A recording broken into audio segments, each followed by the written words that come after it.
So now we get to how the position has evolved from the 80s. We're going to go back to the 80s. We're going to go to a guy by the name of Dan Marino. He didn't win anything, but why is he so important in this quarterback conversation? Because he revolutionized and changed a lot of things that you can do as a quarterback. You can't tell, there's no throw he couldn't make. That's number one. Number two, he can play at any era.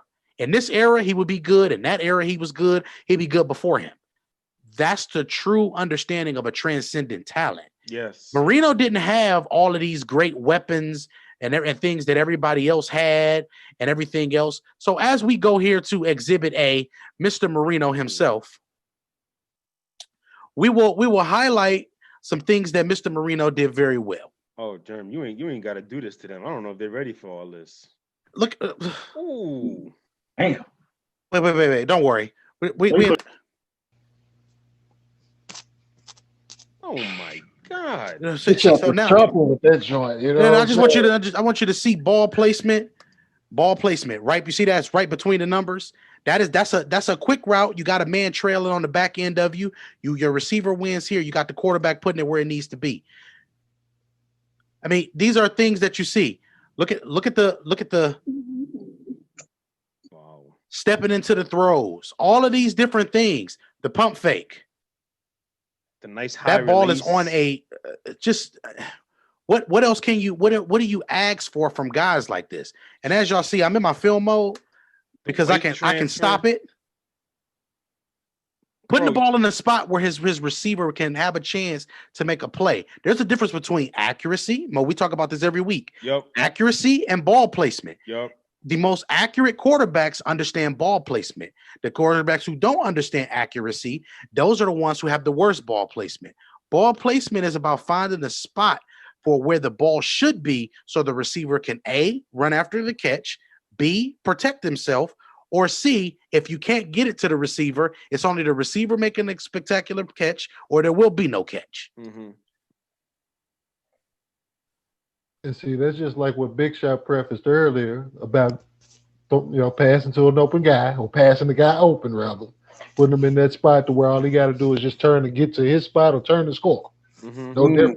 No different here. It's like even on fast breaks, even when I used to run the break and I'm hitting cats in stride, said no different than the cat running up the sideline, hit him in stride. All he got to do is catch it, 1, 2, lay it up. Right, and that's a great point, Jay. And that's exactly where we try to explain it to people. Yeah, because if you pass it to somebody who's open on the wing beyond the arc, and you don't put it somewhere where he can just catch it and shoot it, well, guess what? In the NBA, a second is a long time.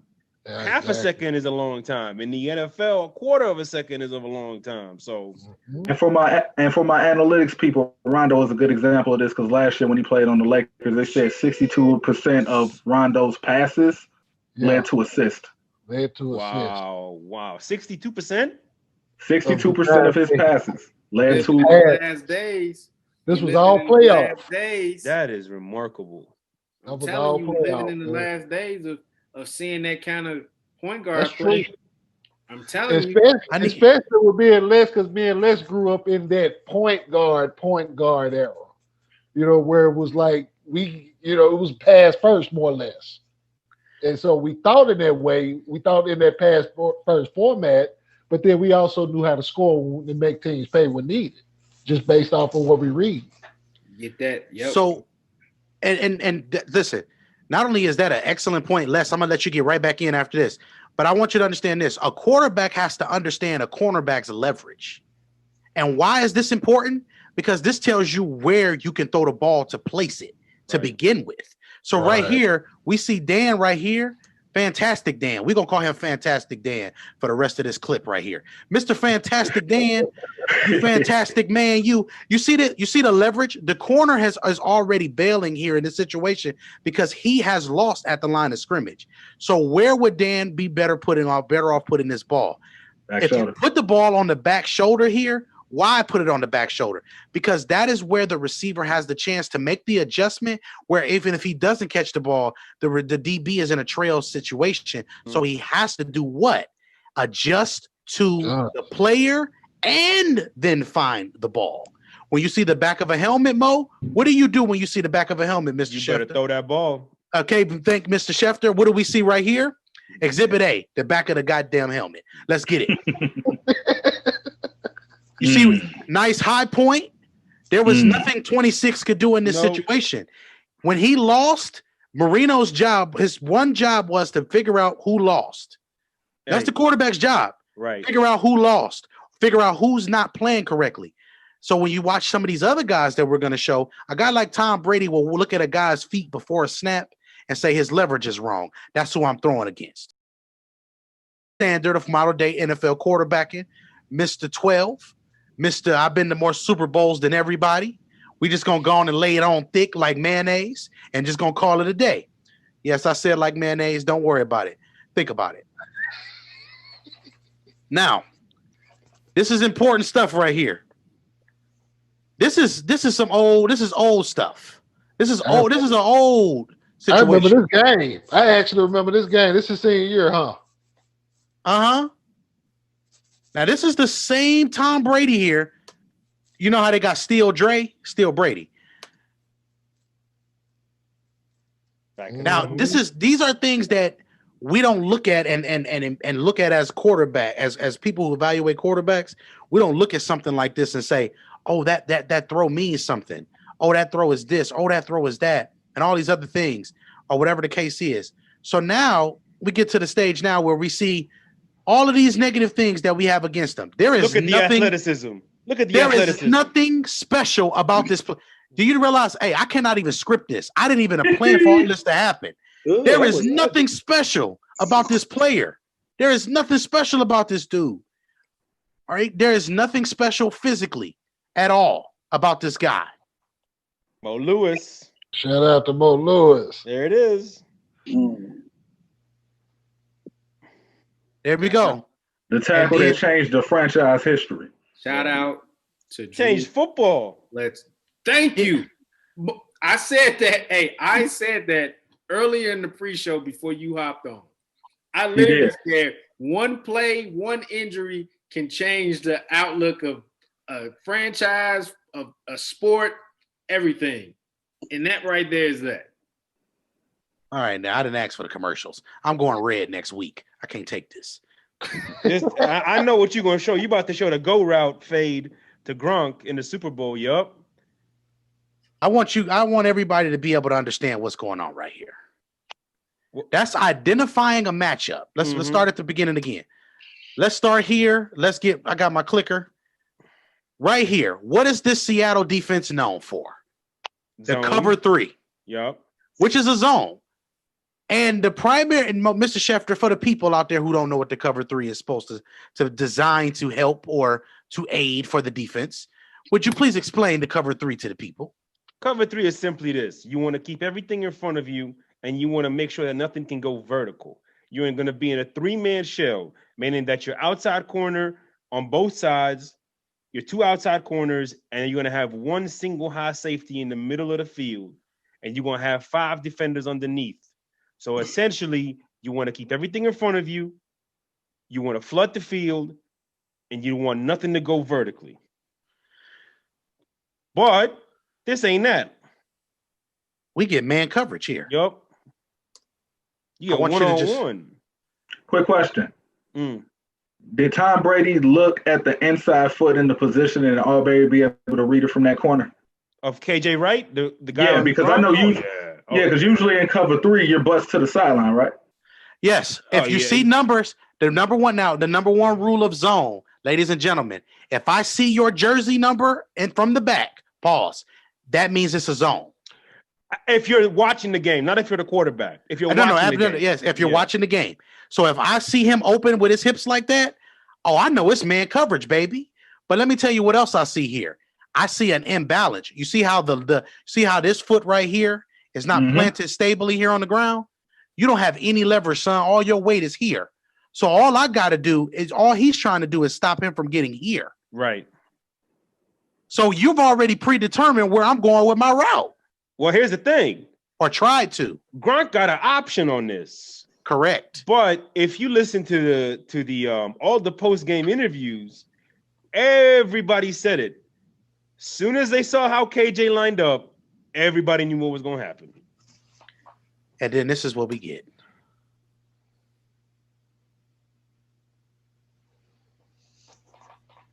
And gracious. What I mean, what more can you do on a throw like that? Nothing. There's nothing KJ could do. Go ahead, spike it, Gronk. I'm gonna let you spike it on camera. Now, with that being said, these are the type of things that we see from this player. And these are younger things of Brady. But again, look at the ball placement. Look at the ball placement. Look where the ball is. Where's the ball? It's outside where nobody else can get to it but the receiver. These are important things, important traits of a quarterback. You cannot teach these things that Tom Brady has. It's a mental thing. Mo, I know you can talk about Brady. Look, I gotta let you. I'm gonna let you talk because Pat Mahomes was my pet project, and I got more to say about Pat than Brady. Oh my God! I'm tired of talking about Brady at this stage because it's just nothing. It's nothing, Drew. We don't need to see you anymore. We don't believe you. We need more people. He's stupid. We don't believe you. We need more people. I mean, the crazy thing about it is you showed that one play, and in my mind I got like 35 timestamps of things that I can show on this dude, of his ball placement, of his IQ, of his just perfect mechanics. Honestly, like the mechanics are just so sound and so perfect. There's no wasted motion, whether he's throwing a slant, a go, a post, an out route, whatever he's throwing, it's going to be the same motion. And it's going to come with the same type of energy. I don't know how he does it. I don't know how he's gotten to this point where he can make every throw look the same, no matter the difficulty of the throw, no matter what kind of energy needs to be behind that throw. Everything looks the same. That's the one thing. Number two, you talked about how he can identify matchups. Not only is he identifying matchups, he's identifying what that defender is trying to do to take away what he thinks is possibly coming. And that's why you see whenever he's the back of the helmet, he's throwing it, and he knows exactly where to throw it. The third thing he does absolutely exceptionally better than anybody in history is his ability to manipulate defenses with his eyes. His ability talk that talk. His ability to move a safety or a linebacker and say, hey, can you please go here so I can throw the ball right there? And he does that so well, so effectively over and over because it's just so subtle. It's okay, I'm going to look here just to make you think I'm going there, but then I know in the back of my mind who's coming from my backside on the play, and I'm going right there. There's just two plays that really stand out for me when it comes to the excellence of the excellent man. So this is, again, 28-3 game. We talk about decision-making, being calm in chaos. This is third down, 28-20. Look at where they are on the field. This is not no punky third down. This ain't 3rd and 2. This is 3rd and 9 or 3rd and 12, I think it was. Third and 10. Okay, 3rd and 10. There you go, Germ. See? On their own 9-yard line. Bro, just look at A, the mechanics with the footwork, B, how the ball begins to come out even before he gets to the last step of his drop. Simultaneously, when you see that, look at where Hogan is, and Hogan, for those trying to keep track at home, is right here. That's him. Don't worry about my drawing. I ain't Picasso. But the back simultaneously, look at Hogan when Brady gets to the right before the last step of his drop, and then just look at the ball placement.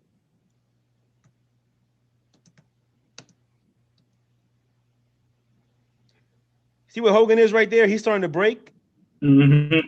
I don't know if you can see it, but that ball is already at the release point. That ball is already at the release point, meaning that he started throwing it about 0.2, 0.3 seconds earlier. And why did he have to do that, Mo? Bro, this thing is not cooperating with me. I needed to slow down here.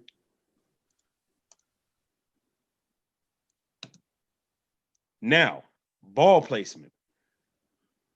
Yes, you need that ball outside of this inside defender, But at the same time, you don't want to get your receiver rocked. You don't want him to get a concussion.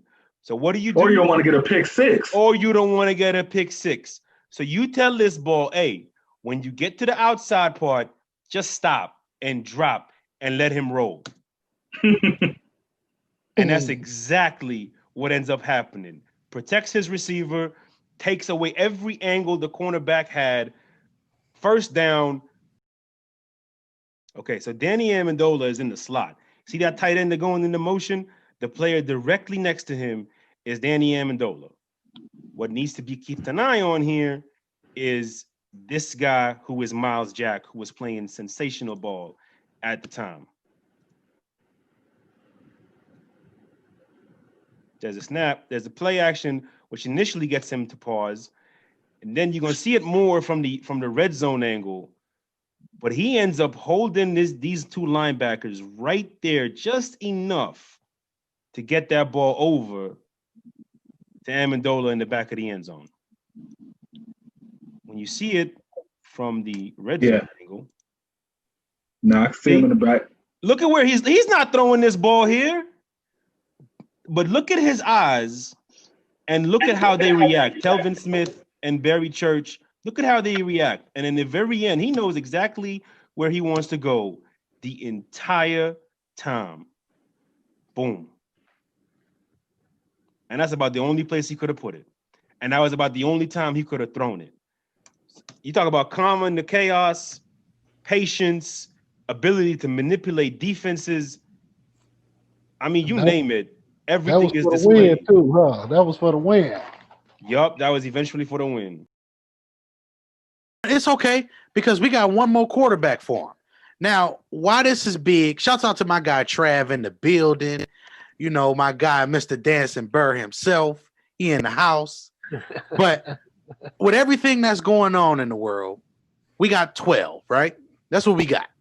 But then after that, we get another dude and we get 15. So we add 3 to 12. We have 12. Now we got 15, man. We got 15. 15 defies the laws of gravity. Why? Because there are certain things you should not be able to do and then still be able to throw the ball 40 yards. But this throw right here, this is the throw right here. Yes, that one right there. What was that what like third and 15 Third or 15. 17 or something like that? Third and 15. Look at the pressure. This is what I'm talking about. You're not supposed to drop back that much. And and then still be able to throw it 40 yards. That's the thing. But here's how it ties back into. It was at the right placement. But here's how we tie this back into our conversation on point guards. We talked about Steph Curry. Mm-hmm. Shooting the ball from places you're not supposed to shoot it from. Gotta honor that. Pat Mahomes backing up too far. Gotta honor that.